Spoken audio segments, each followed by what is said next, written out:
Que le Seigneur soit béni, que sa paix surabonde sur chacun d'entre nous. Amen. Nous bénissons le Seigneur pour ses bienfaits et pour ses hauts faits au milieu de nous. Nous lui rendons grâce pour tout ce qu'il fait dans notre vie au nom de Jésus. Amen. Voilà, nous saluons tous ceux qui nous suivent donc sur les réseaux sociaux et qui nous écoutent et qui sont attentifs chaque dimanche par la grâce de Dieu. Nous vous bénissons aussi dans l'amour du Seigneur, que le Dieu qui n'est limité par aucune muraille, aucune distance, vous visite là où vous êtes pendant que vous écoutez la bonne parole de Dieu dans ce culte-là. Amen. Alléluia. Alors nous rendons grâce à Dieu. Nous sommes dans la pensée du thème de cette année, qui est notre année de combat spirituel victorieux. Nous remercions le Seigneur pour tous ses bienfaits et pour tous ses hauts faits. Donc 2020, c'est notre année de combat spirituel victorieux par le Saint-Esprit et la parole de Dieu et par la prière d'intercession et d'autorité. Amen. Et nous voulons établir les bases. Nous voulons davantage nous enraciner dans les bases de la victoire dans le combat spirituel. Toute bataille doit avoir des fondements. Toute bataille doit avoir des fondations afin qu'on ne s'engage pas inutilement et perpétuellement dans la bataille. Toute bataille qu'on mène a des stratégies, a des fondements, et c'est sur la base de ces fondements que ceux qui doivent mener la bataille mènent la bataille pour être sûrs qu'ils ont la victoire. Et comme Dieu nous a envoyés, selon que dit donc Apocalypse 6, verset 2, il dit que Dieu nous a envoyés en vainqueurs pour aller vaincre. Nous sommes déjà donc des vainqueurs. Nous ne tentons pas d'être vainqueurs. Nous sommes des vainqueurs, mais nous voulons que notre victoire soit manifestée dans tout ce que nous affrontons. Amen. Donc c'est à nous de savoir comment relâcher cette victoire que nous avons, ce vainqueur que nous sommes là dans nos batailles. C'est à nous également de savoir non seulement comment relâcher cela, mais de savoir quelles sont les bases essentielles qui garantissent notre victoire dans le combat spirituel. Parce que quand nous sommes chrétiens, nous sommes passés des ténèbres à la lumière. Nous avons quitté le royaume des ténèbres. Nous avons été transportés littéralement dans le royaume donc de Dieu. Et à partir de cela, il n'y a plus de relation entre les ténèbres et nous. Il n'y a plus de relation entre le juste et l'injuste. Il n'y a plus de relation entre le fidèle et l'infidèle. Il n'y a plus de relation entre le temple de Dieu et le temple des démons. Nous ne sommes plus un temple de démons. Nous ne sommes plus ténèbres, nous sommes lumière. Nous ne sommes plus des injustes, nous sommes justes. Mais, même s'il n'y a plus de relation entre nous et les ténèbres, mais il y a opposition entre nous et les ténèbres. Vous ne pouvez pas empêcher l'opposition. Vous pouvez empêcher la relation, mais vous ne pouvez pas empêcher l'opposition. Dieu a fait de sorte qu'il n'y a plus de relation entre nous et les ténèbres. Ce que Dieu a fait, c'est la même chose qu'il a fait lorsqu'il a créé les cieux et la terre. La Bible dit que la terre était sans forme et vide. Les ténèbres étaient présentes à la surface de l'abîme et l'Esprit de Dieu se mouvait au-dessus des eaux. La Bible dit que Dieu dit que la lumière soit et la lumière fut. Amen. Dieu a dit que la lumière soit et la lumière fut. Parce que ce que Dieu dit arrive. Ce qu'il ordonne, ça s'exécute. Il a dit lumière et la lumière est apparue. En réalité, Dieu n'a pas dit une phrase pour dire que la lumière soit. Dieu a simplement nommé la lumière. Dieu n'est pas obligé de faire des phrases. Dieu a dit lumière et la lumière est venue. Parce que quand Dieu appelle quelqu'un, la personne répond. Quand Dieu appelle quelqu'un, la personne répond. Quand Dieu appelle quelqu'un, la personne répond. Dieu a dit lumière et la lumière s'est manifestée. Mais sur quoi je vais attirer ton attention, quand Dieu a dit lumière et que la lumière s'est manifestée, la parole de Dieu nous dit clairement que Dieu sépara la lumière d'avec donc les ténèbres. Dieu a séparé la lumière d'avec les ténèbres. Donc Dieu a mis une distinction. Dans l'original, il a dit, il a mis une distinction entre les ténèbres et la lumière. Cela veut dire en d'autres mots, Dieu a mis une frontière entre les ténèbres et la lumière, de sorte qu'il n'y ait plus de relation entre les ténèbres et la lumière. C'est pourquoi quand la lumière vient, les ténèbres partent. Quand les ténèbres viennent, la lumière n'est pas là. Il n'y a pas de relation. Ça veut dire qu'il n'y a pas de dénominateur commun. Cela veut dire qu'il n'y a pas de dénominateur commun entre la lumière et les ténèbres. Quand Dieu dit, vous êtes la lumière du monde. Quand Ephésiens 5:8 dit, autrefois vous étiez ténèbres, maintenant vous êtes lumière dans le Seigneur. Écoute-moi, ne regarde pas tes erreurs pour supprimer ton identité. Même si tu fais des erreurs, ce que Dieu a dit reste ce que Dieu a dit. Amen. Tes erreurs, tes faiblesses n'annulent pas ton identité. Amen. Si tu t'appelles Quadio, ce n'est pas quand tu fais une erreur, tu deviens Draman. Ce n'est pas quand tu fais une erreur, tu deviens Kwasi. Non. L'erreur n'annule pas ton identité de Quadio. C'est à toi, en réalité, c'est à toi de revenir vivre la vie que les Quadios vivent.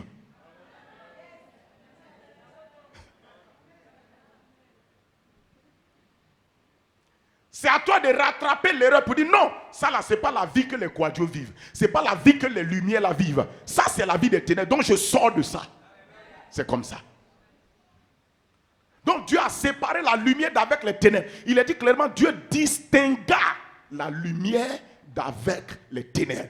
En d'autres mots, il a mis une frontière. Il a mis une frontière entre les ténèbres et la lumière, de manière à ce qu'il n'y ait pas de relation entre les ténèbres et la lumière. De sorte que si quelqu'un quitte les ténèbres, c'est qu'il est rentré dans la lumière. Si quelqu'un quitte la lumière, c'est qu'il est rentré dans les ténèbres. Écoutez-moi, dans le monde spirituel, où vous avez accepté Jésus et vous êtes dans la lumière, ou vous êtes dans les ténèbres savent qui est qui. Ça, ce n'est pas une affaire de prière. Les ténèbres savent qui est qui. Est-ce que vous m'écoutez? Donc, il n'y a pas de relation entre les ténèbres et la lumière. Maintenant, quand Dieu a dit qu'il n'y a aucune relation entre les ténèbres et la lumière, c'est pourquoi même naturellement, quand le jour se lève, la nuit disparaît. Quand la nuit revient, c'est que le jour est en train de partir.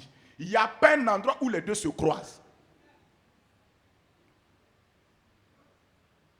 Il n'y a pas un endroit où les deux se croisent. Ils ne vont jamais se croiser. C'est Dieu qui a dit.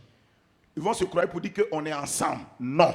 On n'est jamais ensemble avec les ténèbres. On n'est jamais ensemble avec les ténèbres. Parce que les ténèbres ont des comportements opposés à la lumière. La lumière est un régime opposé aux ténèbres. Les ténèbres ont leur parole. La lumière aussi a sa parole. Il y a les pensées des ténèbres et les pensées de la lumière. Mais il y a opposition. Opposition, c'est quoi? Veut dire que comme il y a une frontière entre les deux, et comme les ténèbres et la lumière n'ont pas le même mode opératoire, alors il y a une guerre qui se déclenche entre eux. Cela veut dire quoi? Cela veut dire que les ténèbres veulent chasser la lumière pour prendre la place, ou bien la lumière vient chasser les ténèbres pour prendre la place. C'est ça l'opposition. L'opposition veut dire, l'opposition n'est pas la relation. L'opposition veut dire, le territoire là, chacun veut l'occuper. C'est pourquoi quand Dieu a fait Adam et Ève, et qu'Adam et Ève ont été mis dans le jardin d'Éden, automatiquement, vous allez voir que quoi que Dieu ait dit, il n'y a pas de relation entre les ténèbres et la lumière. Adam et Ève étaient dans la lumière, mais ça n'a pas empêché l'opposition de venir les combattre. C'est ce que vous devez comprendre. Le fait que vous soyez placé dans le jardin d'Éden n'est pas la garantie que vous allez vivre une vie où il n'y a plus de combat spirituel. Le combat spirituel est permanent, aussi vrai que vous existez. Mais le combat spirituel ne veut pas dire que tu n'es plus lumière. Le combat spirituel ne veut pas dire qu'il y a une relation entre les ténèbres et toi. Le combat spirituel veut dire qu'il y a une opposition, une tentative d'occuper le territoire. Comme Dieu a occupé le territoire de ta vie par sa lumière, les ténèbres veulent à nouveau récupérer le territoire. C'est ça qui fait l'opposition. Amen. Alléluia.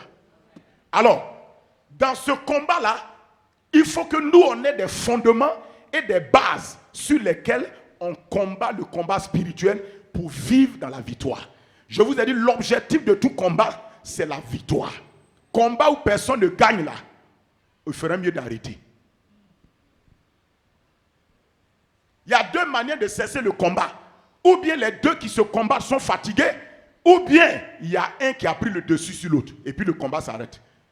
Mais dans le monde spirituel, là, il n'y a pas un qui est fatigué.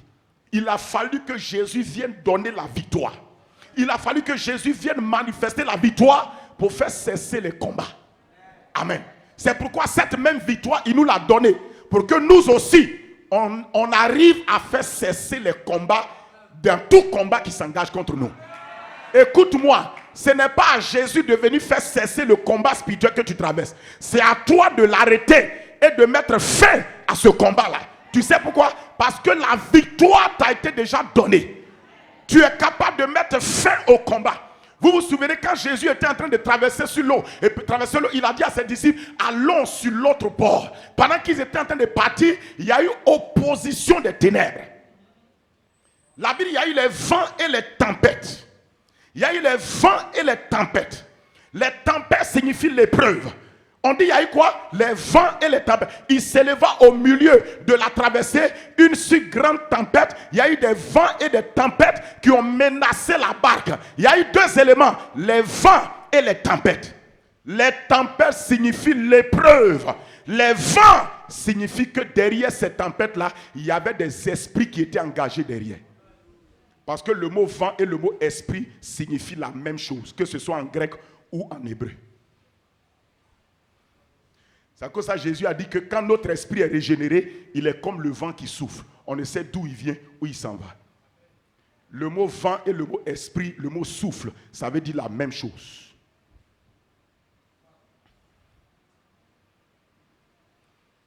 Ça peut dire que derrière toute forme d'épreuve, de tempête que tu vis dans ta vie, il y a des vents qui sont derrière, les esprits sont derrière, en train de provoquer la tempête contre toi. Le problème, c'est que vous êtes trop conscient de votre tempête, mais vous n'êtes pas conscient des metteurs en scène de votre tempête. Et c'est ce qui fait que souvent, vous durez dans la tempête, parce que tu ne sais pas engager les principes pour faire arrêter la tempête. Quand Jésus était en train de partir, les disciples ont fait nous on se comprend comme les disciples. Ils ne savaient pas que derrière la tempête là, il y avait des vents, ça veut dire des esprits qui étaient impliqués. Et ils ont fait des efforts humains pour essayer d'arrêter la tempête. C'est souvent ce que nous faisons. Nous cherchons des solutions humaines. Nous engageons des techniques, des méthodes humaines pour faire cesser nos tempêtes, nos épreuves que nous traversons, les tempêtes que nous vivons. Non! Mes connaisseurs connaissent. Jésus sait que derrière les tempêtes, il y a quoi? Il y a des esprits qui sont engagés. Chez nous, on dit le connaisseur, il connaît. Le gaou, il se renseigne. Et comme ils n'arrivaient pas à calmer la tempête, regardez, ils ont fait tous les efforts. La Bible dit qu'ils n'arrivaient pas à calmer leur tempête. Ils n'arrivaient pas à calmer leur tempête.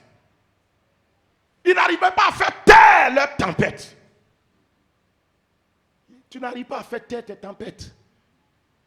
Tu n'arrives pas à calmer tes tempêtes. Tu n'arrives pas à faire cesser le combat spirituel en déclenchant la victoire. C'est ce qui fait que tu souffres. Et c'est là que tu dis que Dieu t'a abandonné.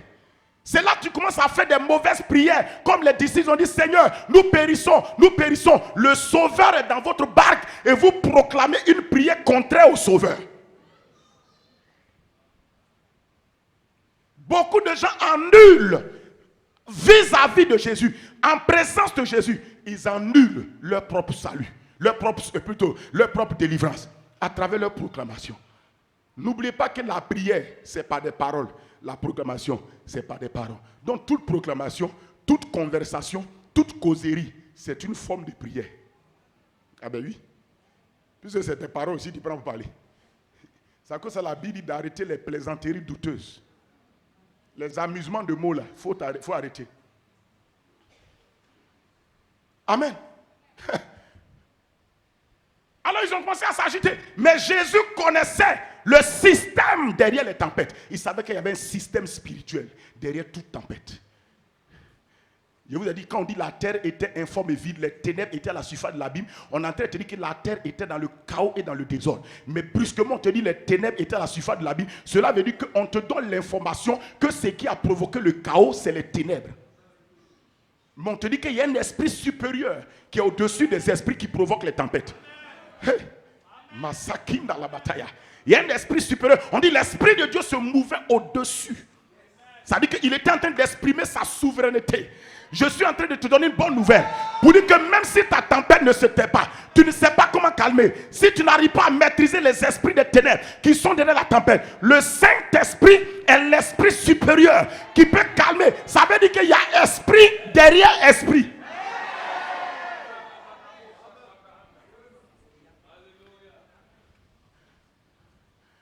Ne vous braquez pas sur les ténèbres, braquez-vous sur l'esprit que vous avez.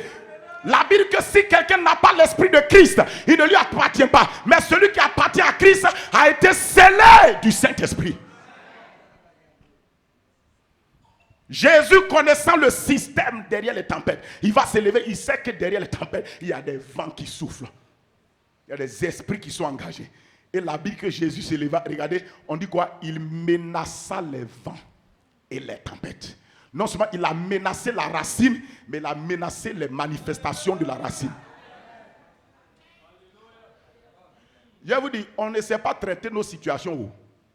On ne sait pas les traiter. Tout ce qu'on sait faire, c'est de pleurer. Tout ce qu'on sait faire, c'est s'agiter. Tout ce qu'on sait faire, c'est gémir. Tout ce qu'on sait faire, c'est se plaindre. Tout ce qu'on sait faire, c'est ça. Un chrétien fait un rêve. Il faut qu'il pleure, il gémisse, il s'assoit là. Le diable vient, il te manipule dans le rêve. Il voit que tu l'as une deuxième fois, il revient. Jusqu'à la chose s'enracine. Mais réagis rapidement. Tant que vous n'êtes pas rapidement conscient des entités spirituelles derrière les choses que vous traversez et que vous ne savez pas le mécanisme par lequel on engage la victoire qui est déjà en nous, vous ne serez pas fait taire vos tempêtes.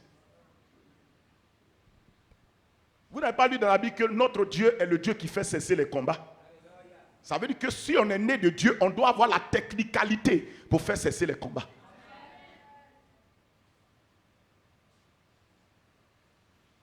Mais les gens n'ont pas fait cesser les combats. Tout ce qu'ils savent faire, c'est pleurer. Maintenant, fais cesser tes pleurs. Et puis, fais cesser la bataille.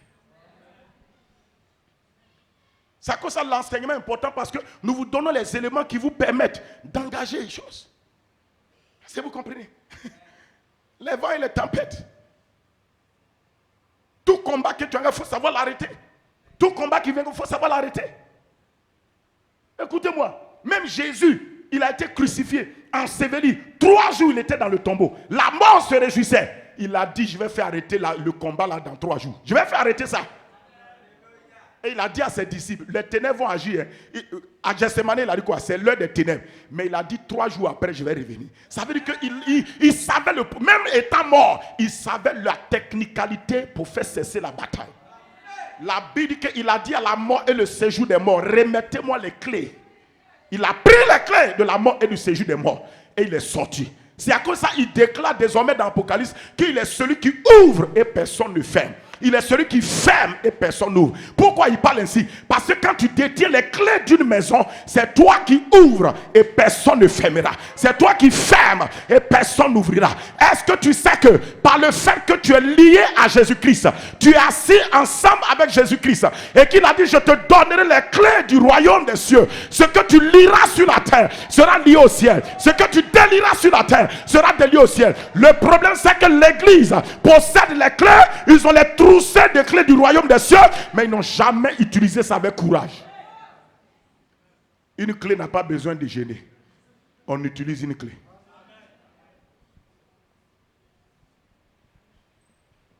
Vous n'utilisez pas les clés. Et vous avez l'impression qu'il n'y a pas de solution. Non. Jésus s'est levé, il a menacé les vents. Il a menacé les tempêtes. Il a dit, taisez-vous. Quel homme? Il a dit, taisez-vous. À votre avis, il parlait à qui? Il parlait à des gens qui sont derrière. Et là, quand tu lis le passage, tu as l'impression qu'il s'adresse à une foule de personnes. Il dit, taisez-vous. Dans d'autres versions, il a dit, silence. D'autres versions, il a dit, tais-toi.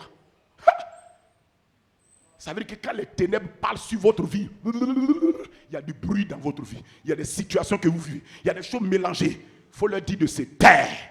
Il faut leur dire de se taire. Dis-leur, taisez-vous.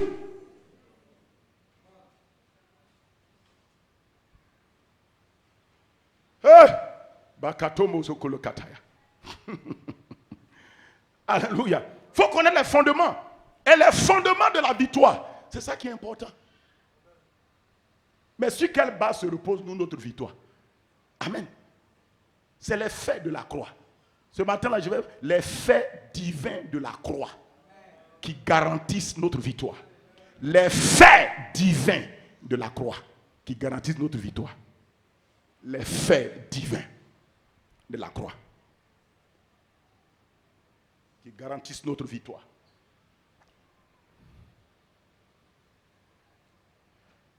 Alléluia. Amen. Amen. Un fait, c'est quoi? Je parle des faits divins de la croix. Les faits de Dieu. Un fait, c'est quoi? Un fait, c'est quoi? Un fait, c'est F-A-I-T. Quand il dit les faits, c'est S au pluriel. Les faits divins de la croix qui garantissent notre victoire. Alléluia. Écoutez-moi très bien. Est-ce que tu me suis? Les faits divins de la croix. Il y a les faits divins de l'ensevelissement. Il y a les faits divins de la résurrection, de la glorification. Mais je parle des faits divins de la croix. Les faits divins de la croix qui garantissent notre victoire. Un fait, c'est quoi? Un fait, c'est un événement qui a commencé et qui est arrivé à son accomplissement. Quelque chose qui a commencé, qui n'est pas arrivé à la conclusion, à son accomplissement, n'est pas un fait. C'est un cours de réalisation, mais on ne peut pas appeler ça un fait. Un fait, c'est quelque chose, un acte, une action, un événement qui a commencé à s'accomplir, mais qui est allé jusqu'à son accomplissement, son développement total. Cela veut dire que quoi? Cela veut dire que on ne peut plus le continuer. Il est terminé. Ça a commencé à un moment, ou bien quelque part, mais ça s'est réalisé. Ça s'est accompli parfaitement, entièrement et totalement. C'est ce qu'on appelle un fait. Un fait, c'est un événement certain, sûr, digne de confiance, qui s'est produit. Un fait, c'est un événement qui s'est produit et qui est certain et qui est sûr. Et sur lequel quelqu'un peut mettre sa confiance et s'appuyer.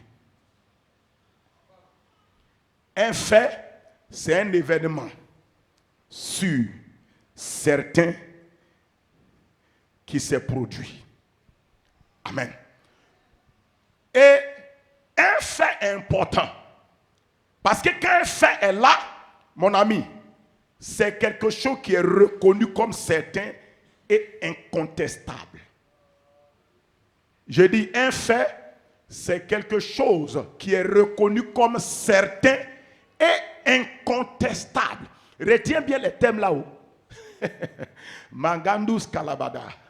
Redozoko makataria. J'ai dit quoi? Un fait, c'est quoi? Un fait, c'est quoi? C'est un événement, un acte, une action qui a commencé de se produire et qui s'est réalisé, qui s'est accompli, qui est arrivé à la conclusion totale et définitive. Cela veut dire qu'il n'y a plus rien d'autre à faire. Tout ce qui devait se passer, ça s'est passé. Tout ce qui devait se passer, ça s'est passé. C'est pourquoi on appelle ça un fait. Et un fait, c'est quelque chose qui est reconnu comme certain, comme sûr et comme incontestable. Je pèse les mots, il faut me suivre. Un fait est incontestable. C'est sûr, c'est certain. Ça veut dire que ça s'est vraiment passé. C'est tellement sûr que tu ne peux pas nier ça. C'est tellement sûr que tu ne peux pas empêcher ça. Parce que ça s'est déjà fait. Donc tu ne peux plus empêcher. Quelque chose qui s'est déjà fait, toi tu vas empêcher ça comment? Non. On empêche quelque chose qui est en train de se faire. mais quelque chose qui est déjà fait. Tu peux empêcher ça? Tu peux empêcher ça? Il faut m'écouter. Hein. Est-ce que tu peux empêcher quelque chose qui s'est déjà fait? Tu ne peux pas. Maintenant, pourquoi est-ce que les faits sont importants? Les faits sont importants parce que les faits permettent de faire taire toute forme de débat et de discussion. Les faits, les juristes ont l'habitude de dire les faits sont têtus. C'est pas ce qu'on dit, les juristes. C'est ça, non? Les faits sont têtus. Même si tu veux les camoufler, c'est fait, c'est fait. Les faits sont importants. Pourquoi les faits sont importants? Les faits sont importants parce que les faits font cesser toute forme de contestation, de discussion et de dispute. Quand il y a des faits, on ne peut plus discuter. On est obligé d'accepter. J'ai dit, quand il y a des faits, on est obligé de ne plus. Mais on fait quoi?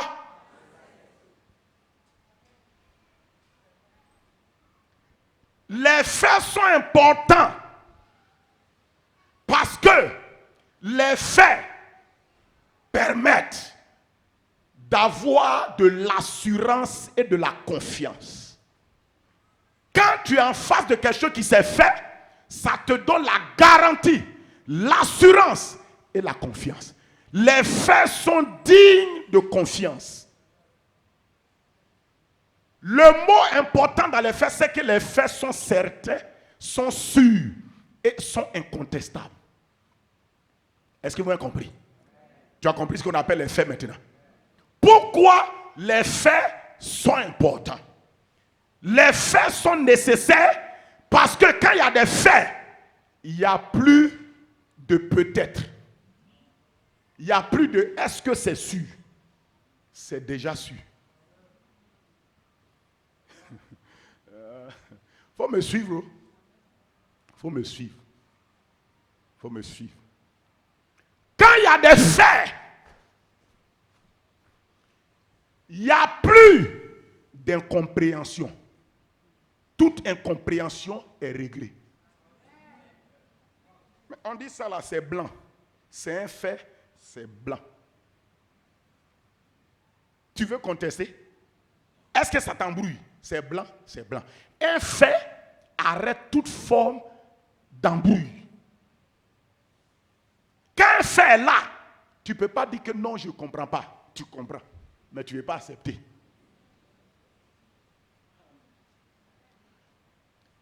Et un fait constitue ce qu'on appelle une vérité qui est établie. 2 Corinthiens 13, 8, s'il vous plaît. Un fait constitue une vérité. Et un fait et une vérité sont tellement puissants qu'on ne peut pas lutter contre un fait. On ne peut pas se battre contre un fait, contre une vérité. Suis-moi. Il ne faut pas être distrait.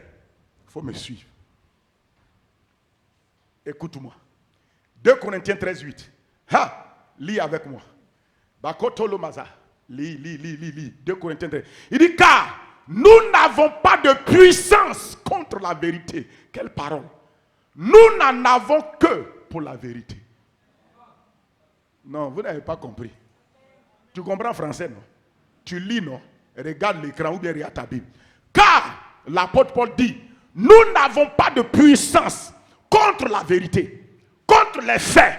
Personne n'a de puissance contre un fait. Un fait est un fait. Ça veut dire que tu n'as jamais de puissance pour effacer un fait. C'est déjà fait.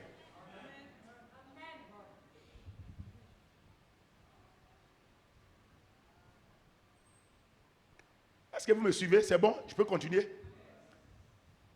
Et c'est pourquoi il te dit, nous n'avons pas de puissance contre la vérité. Ou bien on n'a pas de puissance contre les faits de Dieu. Les faits sont tellement puissants qu'il n'y a pas de puissance qui peut lutter contre ça. C'est à cause de ça. Dieu, pour annuler des faits, il est obligé de changer de régime. Ok. Ok. C'est à cause que Dieu a changé le régime de la loi pour nous amener dans le régime de la grâce. Pour changer les choses.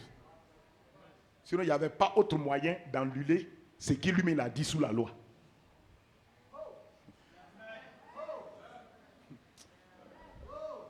Écoutez-moi, le seul moyen d'annuler quelque chose, c'est quand un nouveau régime arrive.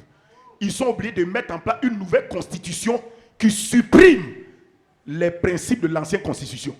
C'est à cause de ça, c'est ce qui fait qu'on passe d'une première république à une deuxième république, d'une deuxième à une troisième.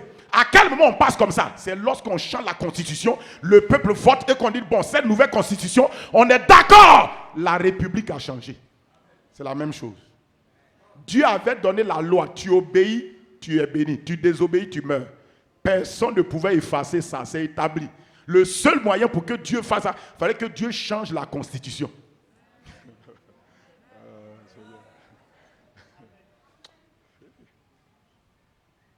Quand Dieu a changé la constitution, il savait que les faits d'avant, tout ce qui était dit avant, c'est annulé. De nouveaux faits vont s'établir. C'est à cause de ça la Bible que la loi a été donnée par Moïse. Maintenant, on a supprimé la loi et même le Moïse qui a envoyé la loi, on l'a mis de côté.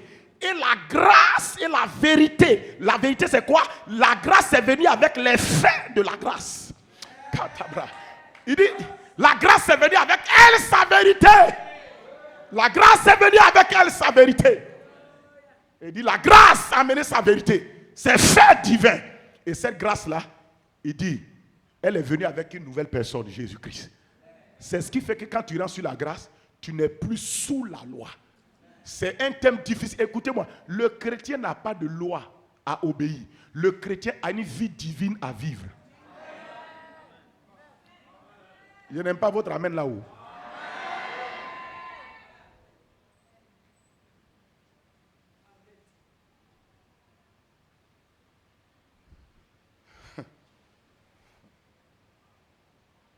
Le chrétien n'a pas de loi à obéir.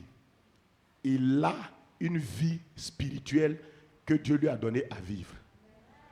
Quiconque croit en Jésus ne périt pas, mais il a des commandements. Il a la vie. Nous, on a reçu la vie à vivre. Eux, ils avaient des commandements à obéir pour pouvoir vivre. Tant qu'ils n'obéissaient pas, ils ne vivaient pas. Nous, on n'est pas en train d'obéir à des commandements. On a reçu la vie pour vivre la vie. C'est comme le poisson.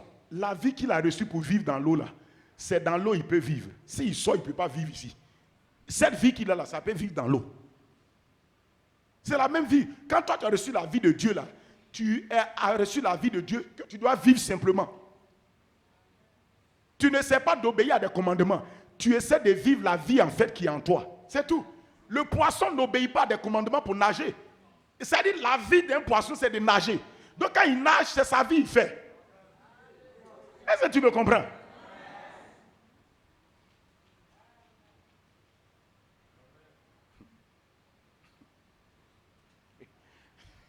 Ton affaire là. Gloire à Dieu. Maintenant, je dis les faits. Pourquoi les faits sont importants? Les faits sont importants parce que la puissance se trouve dans la vérité qui est dans les faits. Parce que nous n'avons pas de puissance contre la vérité. Il dit, et regarde la phrase, il dit, nous n'en avons que pour la vérité. Ça veut dire que la puissance du Saint-Esprit qui nous a été donnée, c'est pour établir la vérité de Dieu dans notre vie. Maintenant, je dis les faits divins. Les faits divins. Je ne pourrais pas peut-être tout citer, je vais te donner quelques-uns. Les faits divins, pourquoi il y a dit divins? Ce sont les choses que Dieu a faites. Ce n'est pas toi qui as fait, c'est Dieu qui a fait ça. C'est pourquoi il dit les faits divins. Ce n'est pas quelque chose qu'un homme aussi, même si on lui donne l'occasion, il peut faire. Aucun homme ne pouvait faire ça. C'est Dieu seul qui pouvait réaliser les faits divins. Quand on dit les faits divins, ce sont les faits que Dieu a accomplis lui-même à la croix du Calvaire lorsqu'il a sacrifié son fils. Et je vous ai dit, les faits sont reconnus certains et sûrs et incontestables. Les faits donnent la confiance. Pourquoi? écoutez-moi. Dans l'Ancien Testament, Dieu a basé la foi des gens sur les œuvres des commandements. Mais dans le Nouveau Testament, notre foi n'est pas une foi basée sur des commandements à appliquer. Notre foi est basée sur les faits déjà réalisés. Bon. J'espère que ça va, vous suivre. Ok. Notre foi est basée sur des faits, des choses qui sont déjà reconnues comme sûres, certaines, incontestables, incapables d'être annulées. Et ce sont des faits, la Bible les appelle des faits éternels. Ça veut dire qu'il n'y aura plus une autre deuxième, troisième république, quatrième république qui va venir annuler ça. Ça, c'est éternel.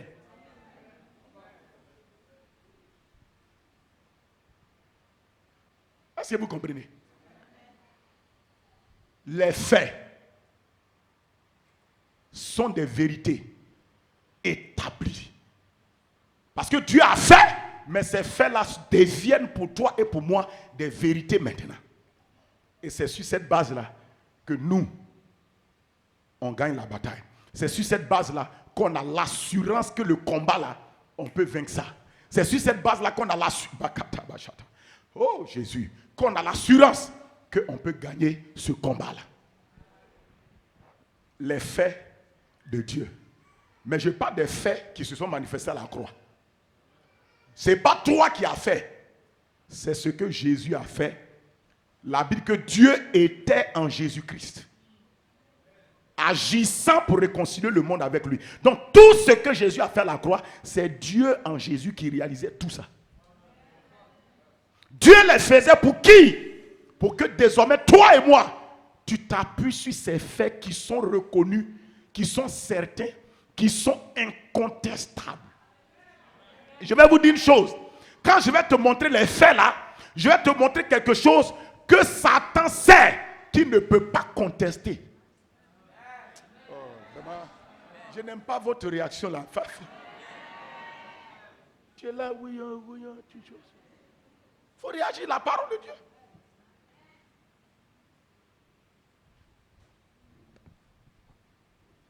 Les faits. Écoutez, je veux que ça soit clair. Le combat spirituel, c'est contre qui? Contre la chair, contre le monde et contre qui? Satan. Les faits sont tellement sûrs que la chair ne peut pas les contester. Le monde ne peut pas contester. Le diable ne peut pas contester. C'est dans votre tête que vous pensez que le diable conteste les faits. Il ne peut pas les contester. Écoutez-moi. La seule chose que le diable conteste, ce n'est pas les faits, c'est déjà fait. La seule chose qu'il conteste, c'est ta foi dans les faits. C'est ça il attaque.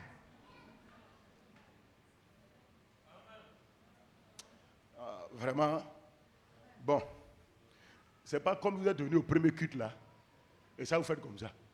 Peut-être les gens du deuxième culte vont m'aider. Amen, là, il faut envoyer Amen. Envoie Amen. Amen n'est pas compliqué. Écoutez ce que je vous dis là. C'est ça qui enlèvera de vous la peur. Il y a deux choses que Satan conteste. Ta foi. Et deuxième chose, ta connaissance. C'est à cause de ça le peuple périt parce qu'il lui manque la connaissance. Maintenant, il y a ceux qui connaissent les faits de Dieu, mais qui refusent de mettre leur foi dans ces faits.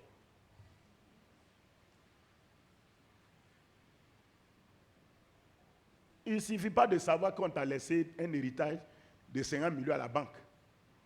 Mets ta foi dedans et puis va retirer l'argent. Si tu ne veux pas manger, va prendre. Nous, à manger. Alléluia. Je veux que tu comprennes.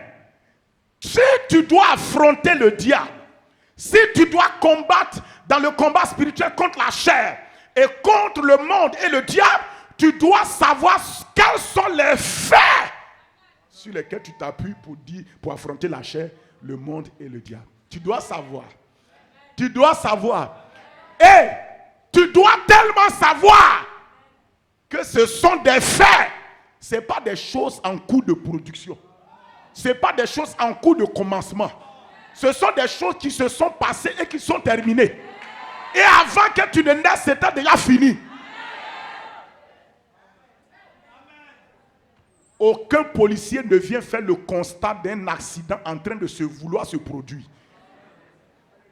Tu as une fois vu ça? S'il s'amuse, venir s'asseoir, bon, attends, l'autre voiture est en train de vouloir cogner l'autre. Mesurons, lui-même, ils vont le cogner. Quand un fait n'est pas encore terminé, si tu t'engages, tu prends des risques. Tu es en danger toi-même. Mais quand un fait est déjà fait, tu n'es pas en danger si tu t'appuies là-dessus.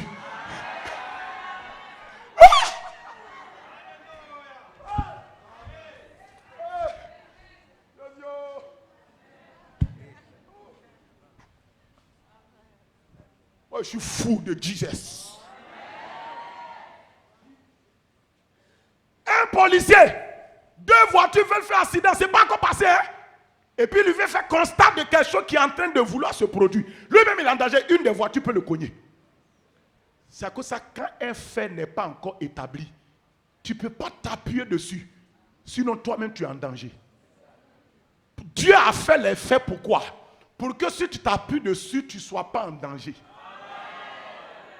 Personne ne peut s'appuyer sur ce que Christ a fait et puis dire mais je me suis appuyé dessus et puis moi-même j'ai eu des problèmes. Jamais, jamais. Ne me dis pas ça. Je dis jamais, jamais. Écoutez, dans toutes les justices, on s'appuie sur les faits. La seule chose qui établit une justice, ce sont les faits. Dans toutes les situations, si tu veux imposer la justice de Dieu, il faut t'appuyer sur les faits. Si tu mets les faits de côté, tu ne peux pas imposer, tu ne peux pas superimposer la justice de Dieu dans ta situation. Est-ce que vous m'écoutez, jeunes gens? Il n'y a pas de débrouillardise dans la vie chrétienne. Il y a des faits sur lesquels on s'appuie. Il n'y a pas de laboratoire dans lequel on fait des essais pour voir si ça va marcher. La vie chrétienne n'est pas basée sur des essais de laboratoire. C'est basé sur des faits déjà éprouvés, déjà prouvés, déjà accomplis, déjà réalisés. La Bible dit que la parole de Dieu a été éprouvée 7 fois. Elle est sortie pure comme de l'or. Écoutez, les faits que Jésus nous a donnés ont été éprouvés à la croix du Calvaire, ont été éprouvés dans le tombeau, ont été éprouvés à la résurrection, ont été éprouvés à la glorification. Et ce sont des faits tellement clairs. Écoutez-moi, les faits sont tellement clairs que quand Jésus a fini tous ces faits, lui-même il est allé s'asseoir tranquillement parce qu'il dit oui, le job est terminé. Et Dieu lui a dit, assieds-toi à ma droite jusqu'à ce que je fasse de tes ennemis maintenant ton marche-pied. Les maladies sont sous tes pieds. Malédiction est sous tes pieds. Pauvreté est sous tes pieds. Le péché est sous tes pieds. Les ténèbres sont sous tes pieds. Les envoûtements sont sous tes pieds. L'ensorcellement est sous tes pieds. Les empoisonnements sont sous tes pieds. Au nom de Jésus. Au nom de... Au nom de...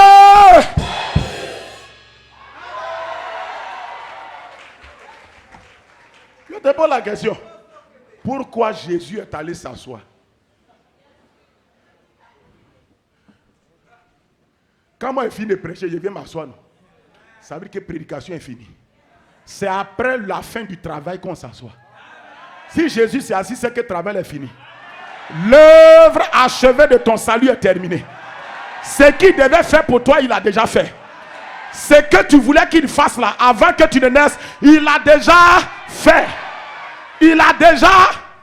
C'est à cause de ça que Dieu l'a ressuscité ensemble et Dieu l'a fait asseoir sur le trône de sa majesté.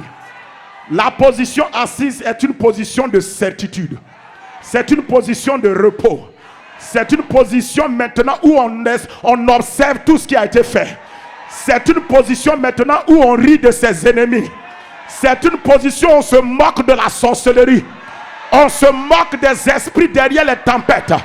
On se moque des esprits qui veulent comploter contre nous. Je déclare que cette année 2020, aucun complot contre toi ne réussira au nom de Jésus. Aucune manigance contre toi ne réussira au nom de Jésus. Aucun vent derrière tes tempêtes ne va régner au nom de Jésus. Je déclare que tout ce qui a été levé contre toi est rabaissé au nom de Jésus. Je commande que les Goliaths qui se sont positionnés contre toi s'écroulent au nom de Jésus. Les murailles de Jéricho tombent au nom de Jésus. Les maladies disparaissent de ton corps au nom de Jésus. Les faiblesses partent de ton corps au nom de Jésus. Je déclare une année de grâce du Seigneur pour toi. Je déclare le relèvement pour toi. Je déclare la vigueur de l'Éternel pour toi. Je déclare que tu vas courir et tu ne seras jamais fatigué au nom de Jésus. Ta vie de prière sera jamais fatiguée. Ta méditation de la parole sera jamais fatiguée. Tes évangélisations seront jamais fatiguées. Tes finances ne seront jamais fatiguées. Ta paix sera jamais fatiguée. Ta joie ne sera jamais fatiguée. L'œuvre de tes mains sera jamais fatiguée. Je déclare que tes famines se transforment en verger pour toi. Au nom de Jésus. Au nom de Jésus. Au nom de Jésus. Écoutez-moi très bien. Croyez à ce que je suis en train de dire. Ayez la certitude. Je suis sûr et certain. Je suis sûr et certain. Je dis, je commande à tous les vents derrière tes tempêtes. Vent, c'est à vous que je parle. Je vous commande par l'autorité royale, par l'autorité divine, parce que je suis assis ensemble avec Jésus, loin au-dessus de toute forme d'autorité, de domination, de puissance, de dignité. Je commande à tous les esprits qui en sont en train de manœuvrer et mettre en scène des tempêtes contre toi, esprit de ténèbres, par l'autorité divine, je vous lis ce matin au nom de Jésus. Par les clés du royaume de Dieu, je vous commande ce matin, soyez liés au nom de Jésus. Soyez liés au nom de Jésus. Soyez liés au nom de Jésus. Soyez liés au nom de Jésus. Je déclare que tes portes restent ouvertes au nom de Jésus. Que les portes restent ouvertes pour toi au nom de Jésus. Que les portes restent ouvertes pour toi au nom de Jésus. Que le feu de l'Éternel combatte à ta faveur. Que le doigt de l'Éternel combatte à ta faveur. Que l'Esprit Saint combatte en ta faveur. Au nom de Jésus. Je dis, il a fait. Mais comment est-ce qu'on affronte un fait? Assieds-toi. Comment est-ce qu'on affronte un fait? Comment est-ce qu'on affronte un fait? On affronte un fait par la foi. Le fait demande la foi.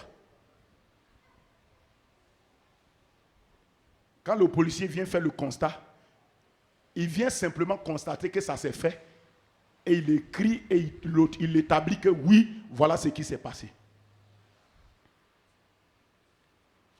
C'est quoi la Bible que pour nous qui avons cru, nous rentrons dans le repos. On affronte un fait à la foi. Tu ne vas pas chercher à produire ça.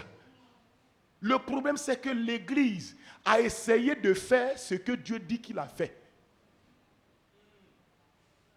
C'est ce qui fait qu'on ne dégage pas la foi. C'est à cause de ça que je vais vous dire une chose.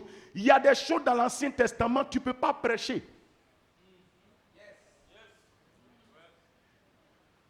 Pourquoi les gens aiment s'appuyer sur les histoires de l'Ancien Testament?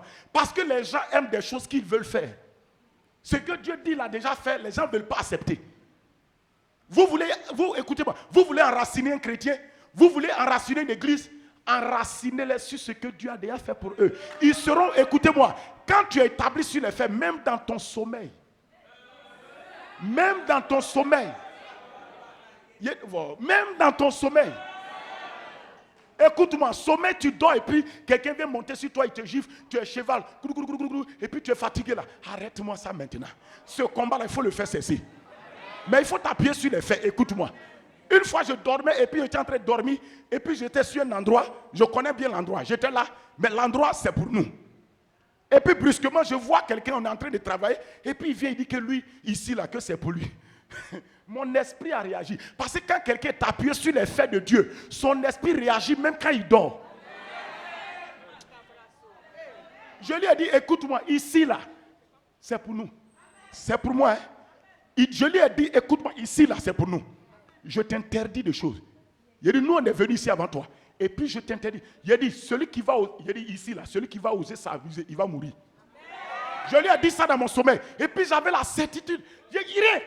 Et quand j'ai commencé à lui parler, j'ai senti la honte dans son visage, la gêne. Et puis, il a commencé à partir. Le combat spirituel n'est pas l'agitation. Le combat spirituel, c'est la présentation des faits.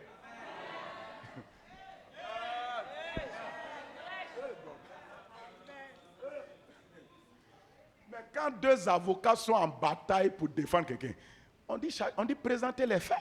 Chacun amène ses preuves. C'est pas ce qu'ils font. Est-ce qu'il y a palabre dans le tribunal? Chacun dit, bon, lui, voilà ce qu'il a enregistré, il dépose. L'autre dit, lui, voilà ce qu'il a enregistré, il dépose. Le juge regarde les deux faits, il dit, pour toi là, c'est vrai. Pour l'autre là, c'est pas vrai. L'autre qui a gagné. Dans la bataille, écoutez-moi, la véritable bataille spirituelle, c'est pas au nom de Jésus. Satan, il te brise, il te brise. Ça, souvent, il faut te calmer. La vraie bataille commence par, il est écrit.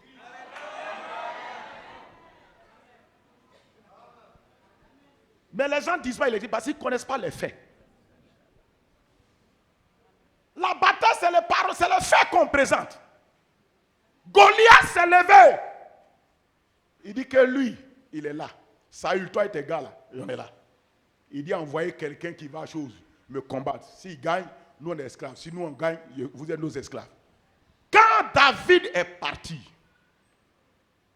Goliath a dit, est-ce que je suis un chien pour que vous envoyez un enfant avec un bâton pour venir quelque chose? Je vais le tuer et je vais le livrer en pâture à mes dieux. Regardez, je vous en prie, regardez, regardez. Goliath a présenté ses faits. David aussi descend. Il dit, qui est cet incirconcis? Ce bilacro qui ose insulter l'armée du Dieu vivant. Il a dit à Saül, Saül, j'ai des faits pour combattre David. J'ai des œuvres déjà accomplies. Il dit, quand j'étais derrière le troupeau de mon père, j'ai des faits. Hey. Oh, wa nous nous y moins. Oh, wa nous nous y moins.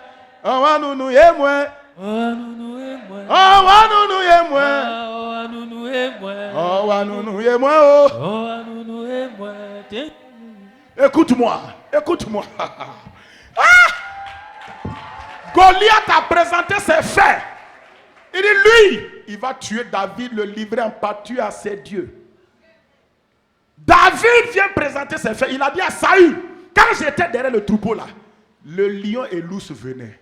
Je les ai brisés. Il dit, voici des faits. Avec ces faits-là, je peux l'affronter. C'est à cause de ça, les témoignages sont importants dans une église. Parce que souvent, ce que Dieu a fait pour quelqu'un te donne aussi d'avoir une base que s'il a fait ça pour l'un, il peut faire ça pour l'autre. Les témoignages sont importants dans une église. Il y a des gens qui ont dit de rendre témoignage. Écoutez-moi, ton témoignage est une édification pour quelqu'un. Ton témoignage est une évangélisation pour quelqu'un. Rendez témoignage. Jésus a dit à cet homme, va dans ta maison et vers les tiens et raconte-leur ce que j'ai fait pour toi. Raconte-leur ce que j'ai fait. Jésus même ce qu'il a fait, il dit allez par tout le monde et publiez la bonne nouvelle. C'est toi qui n'es pas dans ton témoignage. C'est à cause de ça que Dieu ne fait pas beaucoup de choses dans la vie de beaucoup. Parce qu'il cache. Dieu sélectionne quelqu'un, il fait quelque chose dans sa vie, et puis il veut que tu présentes ça aux autres, pour que les autres croient que le même Dieu qui est assis dans le même lieu avec toi et eux là, il est capable de faire aussi pour eux. Je te pose la question, qu'est-ce qui fait que tu crois que Dieu peut arrêter une perte de sang? Parce que la femme là a témoigné de son arrêt de perte de sang. C'est parce qu'elle a témoigné que toi tu peux prendre ça et t'appuyer dessus. Qu'est-ce qui te prouve que Dieu, si tu es stérile, tu peux enfanter? Parce qu'Élisabeth a rendu témoignage. Maman Sarah a rendu témoignage.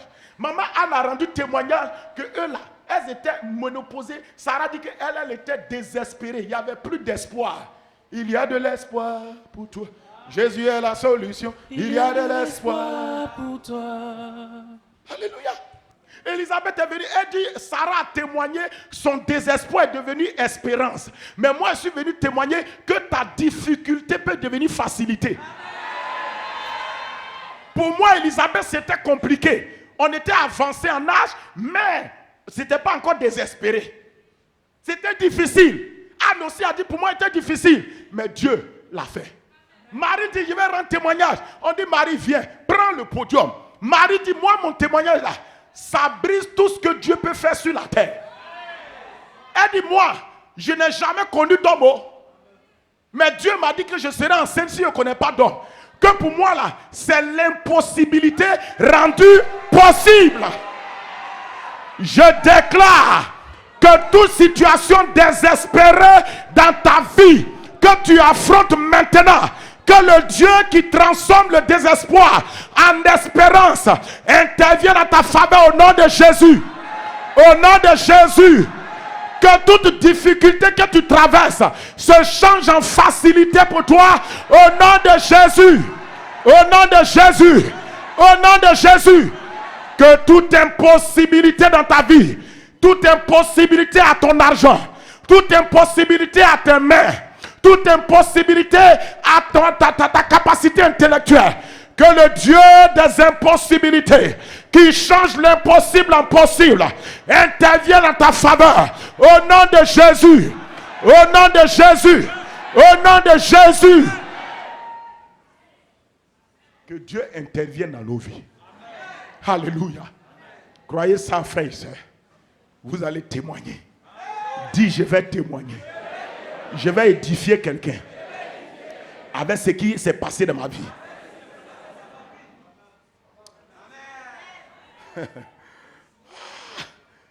Goliath, David vient. Il dit, tu es un incirconcis. Il dit, tu insultes l'armée du Dieu vivant. Mais voici mes faits. Je vais te tuer, couper ta tête. Et tout Israël, tous les peuples vont savoir que Israël est un Dieu. La bataille, c'est d'abord la présentation des faits.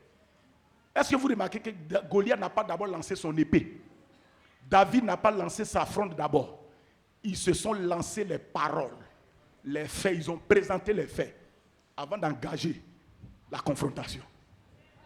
C'est ce qu'on ne fait pas. Mais toi, Satan t'a déjà fait peur dans ton cœur. Et tu es là, au nom de Jésus, tu es en train d'engager maintenant ton épée, ton autorité du nom de Jésus avec la peur dans ton cœur.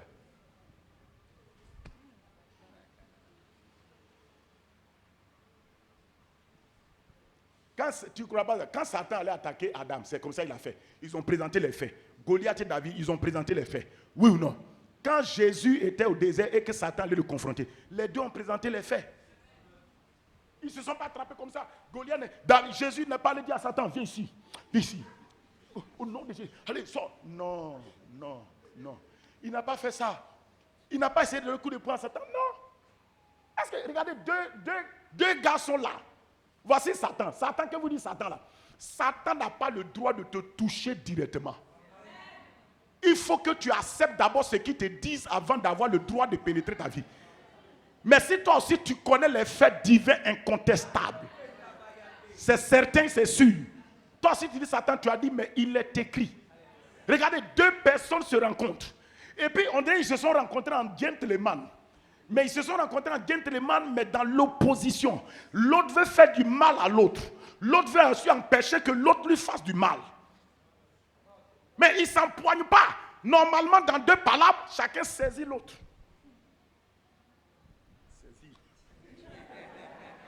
Chacun saisit l'autre. Et puis il veut terrasser la personne. Il lutte.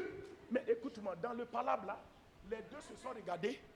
Satan dit, ordonne que ces pierres-là deviennent pain, du pain. Tu as mangé?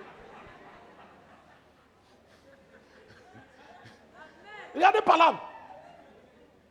Mais battez-vous. Souvent, je vous dis, c'est les provocateurs qui font qu'il y a palabre entre les gens. Il dit, mais tape-le vite. Non. Un vrai palabre, c'est la présentation des faits. Satan dit, transforme que ces pains-là deviennent des choses. Si tu es fils de Dieu, vas-y. Il a présenté des faits, mais trompeurs. Jésus dit, non, il est écrit. Jésus a présenté les faits. Vous allez voir que les 3 rounds, il y a eu des faits présentés. Vous allez voir, mais merci. Même dans la boxe, quand deux personnes doivent se battre, avant qu'ils lancent les points, on les fait approcher l'un de l'autre. Ou bien on organise un truc de presse, comme on appelle ça, conférence de presse, où on laisse un micro, chacun parle. Et puis les deux sont là, et puis l'autre parle. L'autre parle jusqu'à...